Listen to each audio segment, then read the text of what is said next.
One of the things I think a lot of people need to understand is we are a museum piece. The Inupiaq people are a living people and a living culture. Even though we're in northern Alaska, which covers this vast area from Nome all the way over the Canadian border, is that there's this extreme value of interconnectedness and interdependence. It's a hunting society, a gathering society from thousands of years. This is what creates our culture. That special relationship between humans and the natural world and the animals, and that it teaches you how to have a society that doesn't do too much harm to the world. Love and respect for nature, for one another, for our elders. Very, very fundamental value, key to life. Our values are something that bind us all. The importance of sharing with one another, the importance of spirituality, and the connection to the land, our traditions, how we hunt, sharing of stories and songs and dances. I'm Inupiaq. I'm from the Arctic Ocean. I am Inupiaq. It's very important to me. It's who I am as a person. And we're very proud of who we are, and we want to continue that.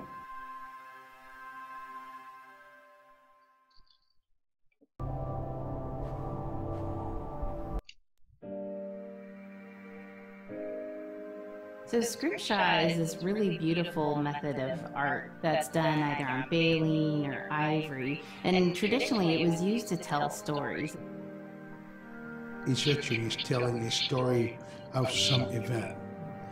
Caribou hunting was taking place. This is what was going on. War began around this time, and so it sort of gives you a timeline of history through etching. An elder or the person who carved it would literally be able to read the scrimshaw story.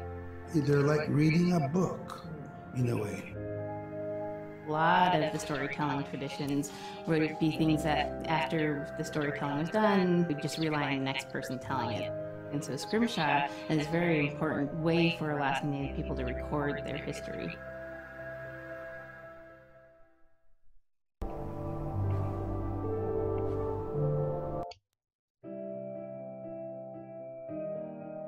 Caribou it provided for us in many ways. Our clothing in those days was made of all caribou skin. I grew up wearing caribou pants, mittens, caribou skin mattress, blankets. Some people had boots that were made with wolf leggings, sealskin sole bottoms. Baleen was shaved to make insoles. They kept us quite dry and warm as well. But the caribou skin clothing was the best. We would get as many yearlings as we could for our outer clothing. And for a heavy winter, we would get caribou in February or March because the hair was the longest and the skin was the thickest, and we would use those for our winter gear. With that stuff on, you could sleep outside in 50 below and it wouldn't bother you a bit.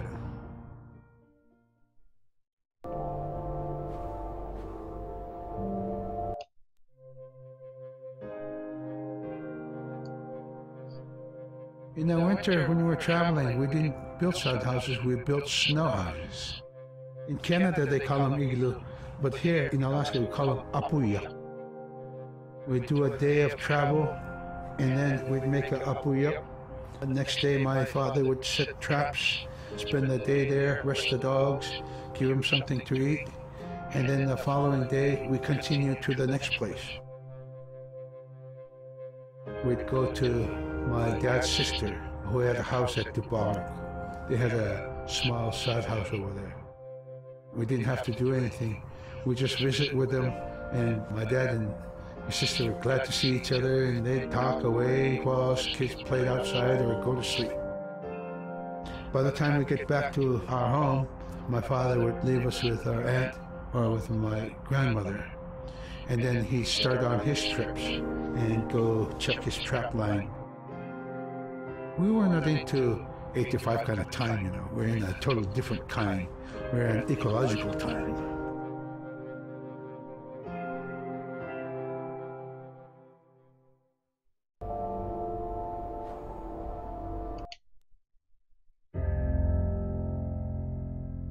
Drum is something that's common to all cultures in Alaska. All cultures have a drum that may have some stylistic differences or differences in the materials that it's made, but it's still a recognition of life and vitality. And the drum mirrors the heartbeat. And when you continue drumming soon, it will be in line with your heartbeat, because that's what it's supposed to be, the heartbeat of the community, and it symbolizes vitality. And it's the most tremendous feeling to be in a room and to have one long row of all the drummers and to have that feeling of unity, everyone beating in harmony, the drum beat in unison. It's the most beautiful feeling. And to know that you're connected, you're on the land that you are connected to. And even if you grew up outside of the community, that which is in you comes from this area. And it's the greatest feeling.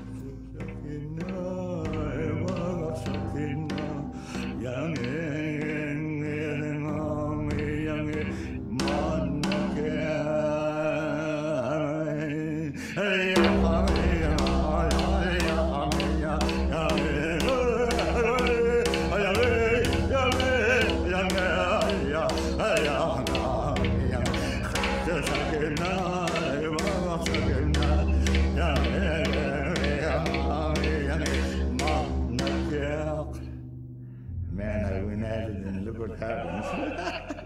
Oh.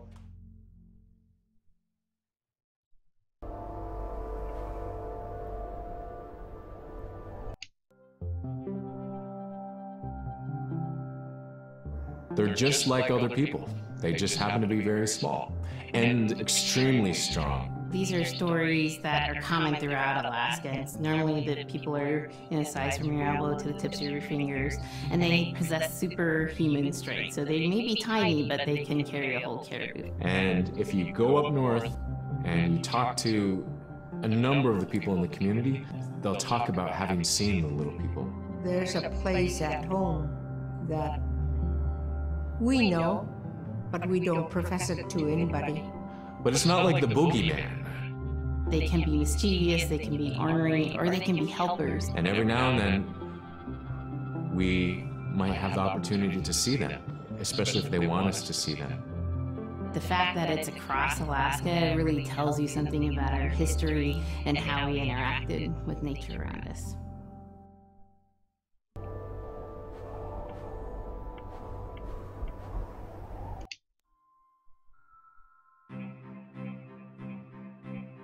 In, Arctic Alaska, hunting is a really important part of life. It's not just about going and shooting something, it's about going and putting food on the table. But more importantly, subsistence hunting isn't just about the insular family unit, it's about feeding the whole community. And I think that's one of the beautiful things about subsistence hunting in Alaska is that people go out and they'll go get, fish, or they'll get a caribou, and they'll get, seals and whales, and one of the first things they'll do is they'll say, oh, I need to take this to the elders.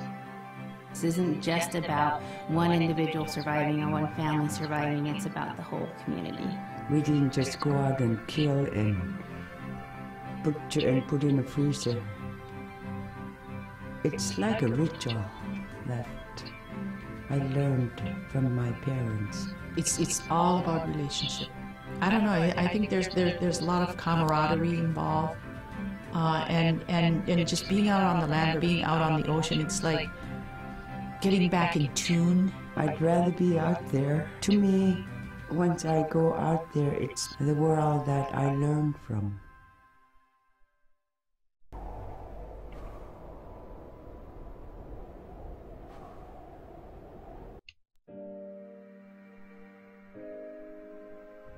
I think most central to the ideology of the Inupiat is the idea of sharing. Being able to feed the community, feed others.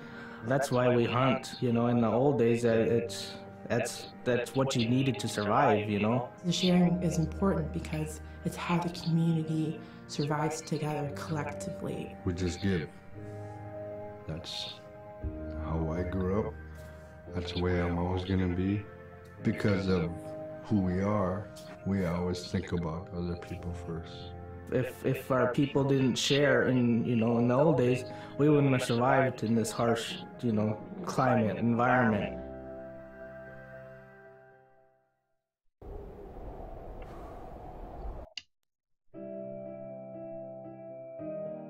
Big Diamond, Little Diamond, and King Island. And in those three islands are the stepping stones to get to America. So King Island is this absolutely beautiful place off the coast of Alaska. And if you can imagine being on this really kind of rocky island that kind of shoots up from the water to these cliffs. And then all of a sudden you see these stilts, and then you look up and there are these houses. They were built on the cliff up high because of the ice. Being an island in the Bering Sea, you have ice that's being pushed by the winds onto the island. So it's going to pile up 50, 60 feet high. Structures are still there today, and people have returned to King Island. It's a growing community as the people return back to their island.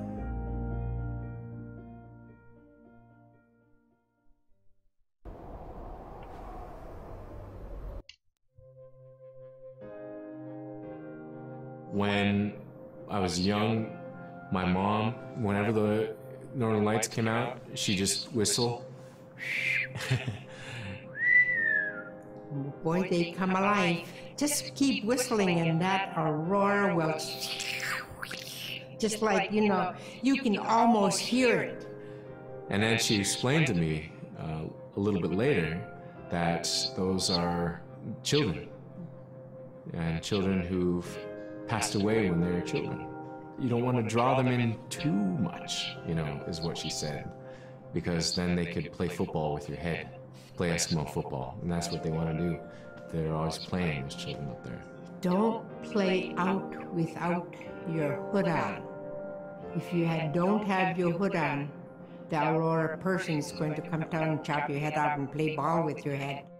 It wasn't like they were trying to do bad, or it was like a scary story or anything like that. It was just, that's how it was, that's what it was.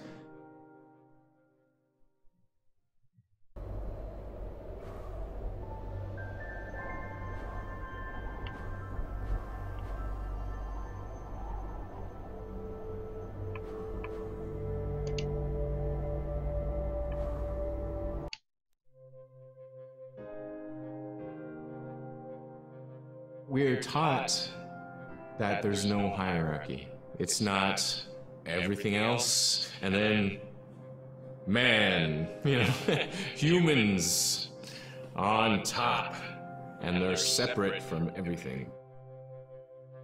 We're taught that everything is equal, and that all the animals have a human form, or can be seen in a human form. And so they have just as much or more intelligence, in fact, have a lot to teach people. And so that's how these transformations can happen. It's if the animal wants you to see it in its human form. There's a story where a man comes up to an ice hole, and then realizes there's another man in his parka that's got stuck in the net, and he's just stuck like that. Oh, can you let me out? Please help me, And so then he lets the man out, but then realizes that was actually a seal.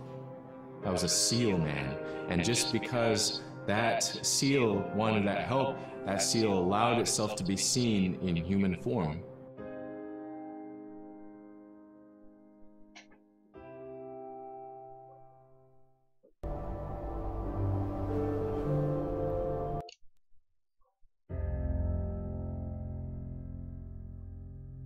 So a recurring type of character in Inupiaq stories is the manslayer. And the manslayer is kind of this bad guy. And I think really what's at risk when the manslayer comes into story is the livelihood of individuals and the whole community. And so the manslayer is really used as a way to say, don't act only for yourself. Always hold the community in your heart.